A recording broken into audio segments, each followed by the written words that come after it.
প্রত্যেক দিনের মতো ঘুম থেকে উঠে ঠাকুরের দর্শন করার পর সকালকার নাস্তা খেয়ে বেরিয়ে পড়লাম কাজে। আকাশের অবস্থা এতই খারাপ ছিল, মেঘলা আকাশ ছিল, মনে হচ্ছিল কাজ হবে না। তবুও আমি বেরিয়ে পড়লাম কাজে। কাজ হলো না বলে আমি ঘরে চলে আসলাম। ঘরে এসে ঘরে যে সমস্ত কাজ ছিল সেগুলো সেরে নিচ্ছি। তার মাঝে ফোন চলে আসলো যে কাজে যেতে হবে করে। তো আমি ফটাফট কাজে যাব। যখন গরু তাড়াতে যাচ্ছি, গরুর খুব জল তেষ্টা পেয়েছে, তো গরুকে জল খাবার দিয়ে আমিও বেরিয়ে পড়লাম কাজে। তো তাড়াতাড়ি করে কাজে চলে আসলাম। কাজে এসে অনেকটাই লেট হয়ে গিয়েছে আজকে। তো আমি ভেবেছিলাম আজকে আমার কাজ হবে না, তবু ভগবানের কৃপায় আজকের কাজটা হচ্ছে।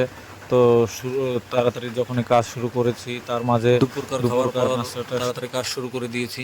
কাজ করতে করতে হঠাৎ ঘরের চালের উপরে কাজ ছিল, সেটা মনে পড়ে গেল। তো দেরি না করে চলে আসলাম ঘরের চালের উপরে কাজ করতে।